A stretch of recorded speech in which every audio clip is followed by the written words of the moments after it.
नमस्कार, news point लेकर हाजिर हूं मैं राजीव। दोस्तों, बिहार में वोटर अधिकार यात्रा का आज समापन हो गया और इस मौके पर फिर से इंडिया गठबंधन ने जो एकजुटता दिखाई है, उसके बाद कहा जा सकता है कि पूरे देश में सियासत के एक नए अध्याय की शुरुआत हो चुकी है। इंडिया गठबंधन इससे पहले लोकसभा चुनावों के वक्त भी एक साथ ही खड़ा था, लेकिन बीजेपी फिर भी सत्ता में लौट आई तो अब सारे विपक्षी दल और ज्यादा मजबूती से हम कहें तो जितने विपक्षी दल के नेता हैं और भी ज्यादा मजबूती के साथ लोकतंत्र को बचाने में जुट गए हैं। इसके उदाहरण संसद के मानसून सत्र में इस बार लगातार देखने को मिले और आज तो बिहार में एक नए किस्म की सुनामी नजर आ रही थी। तिरंगा, हरा, लाल, नीला, हर तरह का झंडा और यहां तक कि काले कपड़ों में भी लोग आज के समापन समारोह में शामिल हुए।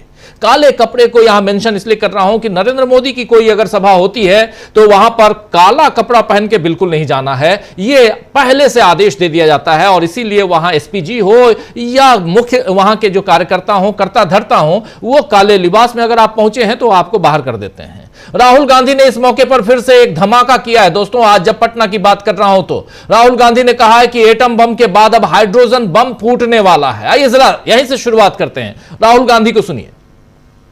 बीजेपी के लोग अच्छी तरह सुन लीजिए।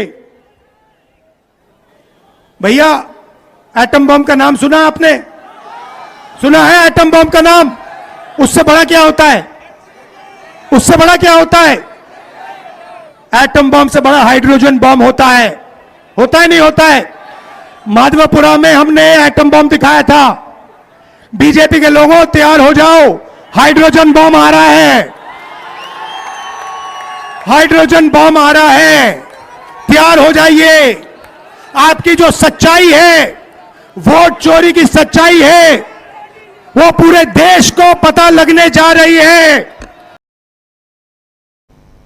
तो आपकी जो सच्चाई है, बीजेपी की जो सच्चाई है, वो देश को पता लगने जा रही है। हाइड्रोजन बम के लिए तैयार हो जाएं, ये सीधी चुनौती नरेंद्र मोदी को है, क्योंकि नरेंद्र मोदी तीसरी बार लगातार सत्ता पर काबिज हैं और राहुल गांधी कह रहे हैं कि अब एटम बम के बाद हम हाइड्रोजन बम के लिए लेकर आ रहे हैं, यानी एक बड़ा विस्फोट क्या कुछ करने जा रहे हैं चुनाव से रिलेटेड, वो आने वाला वक्त बताएगा। राहुल ने कहा है कि बीजेपी वालों ध्यान से सुनो, और वाकई बीजेपी ने पूरे ध्यान से न केवल राहुल को बल्कि इसके बाद आधी अधूरी तैयारी के साथ प्रेस कॉन्फ्रेंस भी कर दी, जिसमें रविशंकर प्रसाद पुरानी बातों को दोहराते हुए राहुल गांधी की अक्ल पर सवाल उठाते रहे। हालांकि राहुल गांधी को रविशंकर प्रसाद के सर्टिफिकेट की जरूरत नहीं है और इधर बिहार बीजेपी के नेताओं ने आज के शो को पूरी तरह फ्लॉप बताया, लेकिन आज का हुजूम ही बीजेपी को जवाब दे रहा था कि यह शो फ्लॉप था या सुपर हिट था, जहां तिल धरने को जगह नहीं थी। ये देखिए तस्वीरें साफ साफ आप देख रहे हैं, तिल धरने को जगह नहीं थी और बिहार के अलावा सारे देश से नेताओं के अलावा आम जनता भी जुटी थी। उस पर बीजेपी का तिल मिलाना स्वाभाविक है।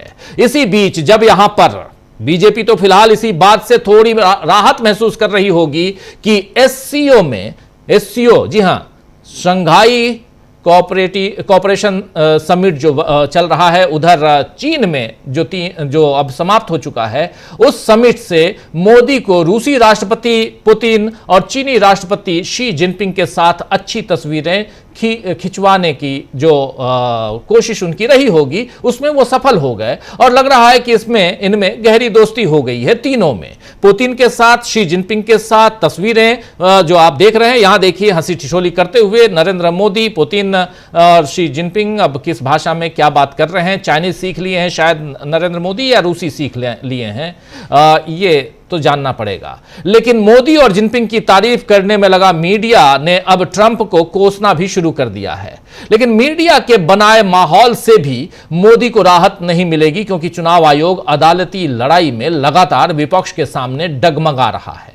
आज भी सुप्रीम कोर्ट में दावे और आपत्तियां खारिज करने की तारीख 1 सितंबर के आगे बढ़ाने की याचिकाओं पर सुनवाई हुई। आज 1 सितंबर है और आप याद कीजिए कि एसआईआर को लेकर, यानी स्पेशल इंटेंसिव रिवीजन को लेकर सुप्रीम कोर्ट में जो याचिकाएं लगी हुई हैं, उसमें एक बात यह कही गई थी कि चूंकि 1 सितंबर आखिरी दिन है जहां हम दावे और आपत्तियां दर्ज कराएंगे, अगर एक किसी का नाम वहां जुड़ गया है लेकिन उनका नाम 2-3 जगह है, वो कटवाना चाहें तब भी, या नाम नहीं जुड़ा जुड़ा तब भी, और उसके अलावा 65 लाख लोग जिनके नाम काटे जा चुके हैं वो भी जुड़वाना चाहें तो 1 सितंबर आखिरी तारीख थी। आज ये 1 सितंबर 12 बजे रात को खत्म हो रही है, इसीलिए आज इस पर सुनवाई हुई और 1 सितंबर की तारीख को आगे बढ़ाने की याचिकाओं पर जो सुनवाई हुई है, जिसमें चुनाव आयोग ने कहा है कि ये आखिरी तारीख नहीं रहेगी। जो आदेश आया है उस आदेश में चुनाव आयोग के हलफनामे के आधार पर सुप्रीम कोर्ट ने आदेश दिया है कि ये जो 1 तारीख आज है ये आखिरी तारीख नहीं है, ये अनवरत अभी जारी है, इसमें कोई भी समय सीमा निर्धारित नहीं की गई है। यानी अब आपत्तियां दाखिल करने का सिलसिला चलता रहेगा। ऐसा नहीं होगा कि एक बार किसी का नाम कट गया तो फिर जोड़ा नहीं जा सकेगा।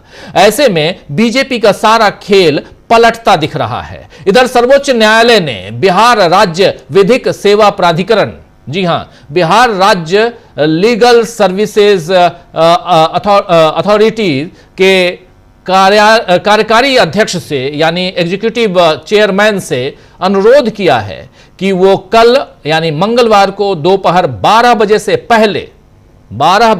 पहले दिन में दोपहर 12 बजे से पहले सभी जिला विधिक सेवा प्राधिकरणों को अर्धविधिक स्वयंसेवकों को उनके नाम और मोबाइल नंबर सहित नियुक्त या अधिसूचित करने का निर्देश जारी करें।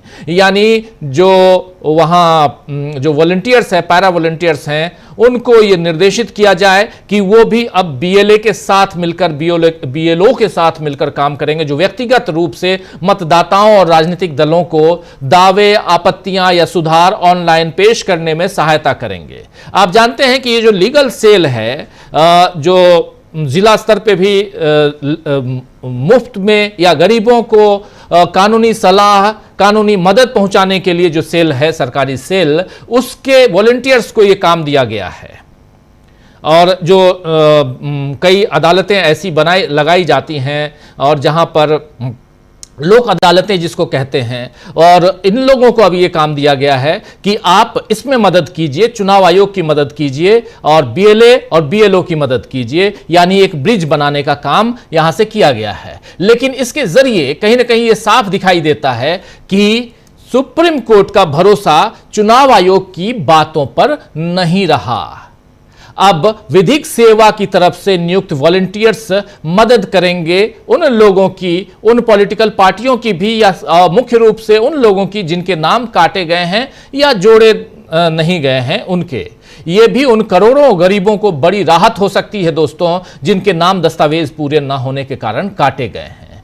और एक तरफ तो ये एक आदेश आया, दूसरा ये साफ साफ है, जिसको खुद चुनाव आयोग मान गया कि हम इसको अनवरत जारी रखेंगे। ये 2 महत्वपूर्ण घटना सुप्रीम कोर्ट से, लेकिन सुप्रीम अदालत से बाहर अगर हम उधर जनता की अदालत की बात करें, एक बार फिर हम पटना की तरफ अगर रुख करें, तो पटना में जो कुछ हुआ है उसमें एक बात तो आपने सुन ली वो बात इनकी, राहुल गांधी की, जिसमें वो साफ साफ कह रहे हैं कि अब हाइड्रोजन बम मैं फोड़ने वाला हूं, एटम बम तो फोड़ चुका हूं और हाइड्रोजन बम में क्या होगा वो देखा जाएगा। लेकिन दूसरी तरफ यहां पर मल्लिकार्जुन खड़गे ने भविष्यवाणी कर दी है। मल्लिकार्जुन खड़गे कांग्रेस पार्टी के अध्यक्ष, राष्ट्रीय अध्यक्ष, राज्यसभा में नेता प्रतिपक्ष, उन्होंने भविष्यवाणी की है कि नरेंद्र मोदी की सरकार 6 महीने में गिर जाएगी। जरा सुनिए।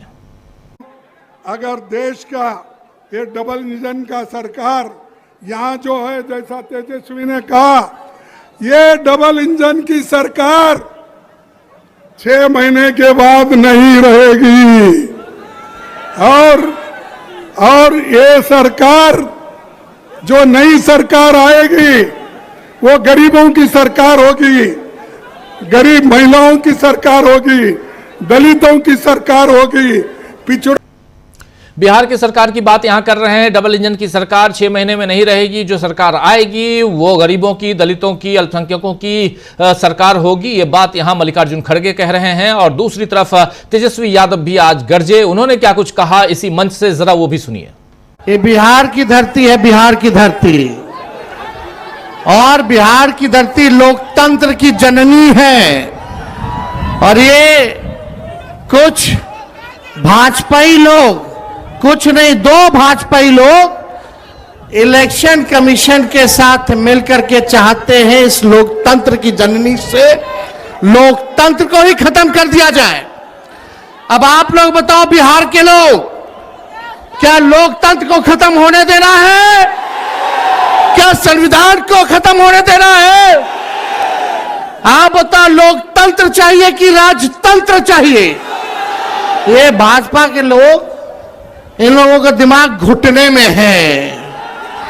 ये लोग चाहता है कि बिहारी लोग को ठग ले। ये मोदी जी चाहते हैं फैक्ट्री लगाएंगे गुजरात में, अब विक्ट्री चाहिए बिहार में। ऐसा होने वाला है क्या? ऐसे न ऐसे ठग लोगों को ये बिहार की जनता उड़ती चिड़िया को हल्दी लगाना जानती है। बिहार की जनता उड़ती चिड़िया को हल्दी लगाना जानती है और गुजरात के लोग आके यहां ठगने वाली बात कह रहे हैं और सीधा प्रहार नरेंद्र मोदी के ऊपर, बीजेपी के ऊपर। और यहीं से बौखलाई हुई बीजेपी तत्काल प्रेस कॉन्फ्रेंस के लिए आई, लेकिन आधी अधूरी प्रेस कॉन्फ्रेंस। तो मोदी को बड़ा झटका देने की तैयारी में राहुल गांधी हैं और उधर सुप्रीम कोर्ट में कैसे फंस गया है चुनाव आयोग। बड़ा आदेश सुप्रीम कोर्ट से आपके सामने रख चुका हूं। एसआईआर पर, बिहार एसआईआर पर बड़ा आदेश, और इन सबके बीच सवाल यही है कि आखिर बीजेपी, जी हां, आखिर बीजेपी का खेल किस तरह पलट रहा है वो देखने